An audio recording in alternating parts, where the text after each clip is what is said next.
ఈరోజు అవ్వ తాతల సమక్షంలో ఇలా మీ అందరి మధ్య మీ ప్రేమానురాగాలు ఆప్యాయతల మధ్య మీ బిడ్డగా మీ మనవడిగా ఈరోజు మీ అందరి సమక్షంలో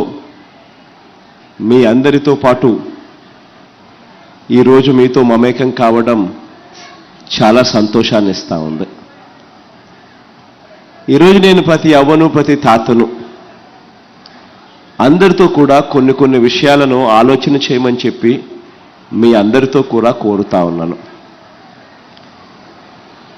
ఒకసారి మన ప్రభుత్వం రాకమునుపు, మీ బిడ్డ ప్రభుత్వం రాకమునుపు పెన్షన్ మనకు ఎంత వస్తా ఉన్నది, ఎంతమందికి వస్తా ఉన్నది అనేది ఒక్కసారి ఆలోచన చేస్తే ఎన్నికలకు 2 నెలల ముందు వరకు, ఎన్నికలకు 2 నెలల ముందు వరకు అప్పట్లో అవ్వాతాతలకు కానీ, వికలాంగులకు కానీ, తంతు ఒక చెల్లెమ్మలకు కానీ, ఇటువంటి అభాగ్యులకు ఇటువంటి అన్యాయమైన పరిస్థితుల్లో ఉన్న వాళ్లకు ఇచ్చే పెన్షన్ ఎన్నికలకు 2 నెలల ముందు వరకు గతంలో పెన్షన్ 1000 రూపాయలు. అవునా కాదా? అవునా కాదా? ఎన్నికలకు 6 నెలల ముందు వరకు కూడా, ఎన్నికలకు 6 నెలల ముందు వరకు కూడా అప్పట్లో పెన్షన్ ఎంతమందికి ఇచ్చేవారో తెలుసా? ఎన్నికలకు 6 నెలల ముందు వరకు కూడా పెన్షన్ అప్పట్లో కేవలం 39 లక్షల మందికి మాత్రమే పెన్షన్ ఇచ్చేవారు. కానీ ఈరోజు మీ బిడ్డ ప్రభుత్వంలోకి వచ్చిన తర్వాత మార్పు ఒక్కసారి చూడమని చెప్తా ఉన్నా. అప్పట్లో ప్రభుత్వానికి అయ్యే ఖర్చు నెలకు కేవలం 400 కోట్ల రూపాయలు ఖర్చు అయ్యే ఆ రోజుల పరిస్థితి అప్పట్లో ఉంటే, ఈరోజు మీ బిడ్డ ప్రభుత్వం వచ్చిన తర్వాత అవ్వాతాతల ముఖంలో చిరునవ్వులు చూడాలని, వీళ్ళెవ్వరూ కూడా ఇబ్బందులు పడే పరిస్థితి రాకూడదు అని, వీళ్ళ ఆత్మగౌరవం నిలబడాలని, పెన్షన్ల కోసం వీళ్ళు ఎక్కడికెక్కడికో తిరగాల్సిన పని ఉండకూడదని, పెద్ద క్యూలలో నిలబడాల్సిన అవసరం ఉండకూడదు అని లైన్లలో నిలబడి,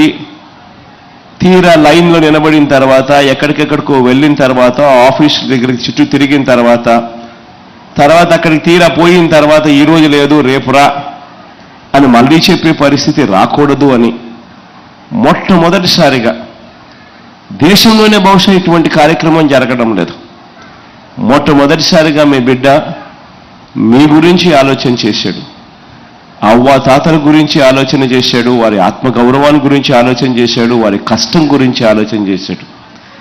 ఆలోచన చేసి అధికారంలోకి వచ్చిన వెంటనే దేశంలో ఎప్పుడూ జరగని విధంగా, దేశంలోనే ఎప్పుడూ చూడని విధంగా గ్రామ స్వరాజ్యం అంటే ఏమిటి అన్నదానికి నిర్వచనం ఇస్తూ ప్రతి గ్రామ సచివాలయంలోనూ, ప్రతి గ్రామంలోనూ ఒక గ్రామ సచివాలయం ఏర్పాటు చేయడం, ఆ సచివాలయానికి అనుసంధానంగా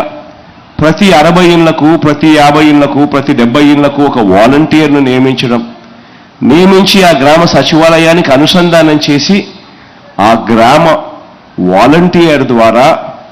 ప్రతి ఇంటికి, ప్రతి అవ్వను ప్రతి తాత ముఖంలో చిరునవ్వును చూడడానికి ప్రతి ఇంటికి నెల 1వ తారీఖునే, అది సెలవు దినమైనా, ఆదివారమైనా, ఇంకొకటైనా కూడా ఈ 56 నెలలుగా మన ప్రభుత్వం ప్రతి ఇంటికి నెల 1వ తారీఖునే వచ్చి తలుపు తట్టి చిక్కటి చిరునవ్వులతో గుడ్ మార్నింగ్ చెబుతూ ప్రతి అవ్వను ప్రతి తాతను వాలంటీర్లు ఒక మనవడిగా, ఒక మనవరాలిగా పలకరిస్తూ అవ్వ తాతలకు అండగా ఉంటూ పెన్షన్ నేరుగా చేతుల్లోనే పెడతా ఉన్న పరిస్థితి గతంలో ఎప్పుడు చూడని విధంగా జరుగుతూ ఉంది.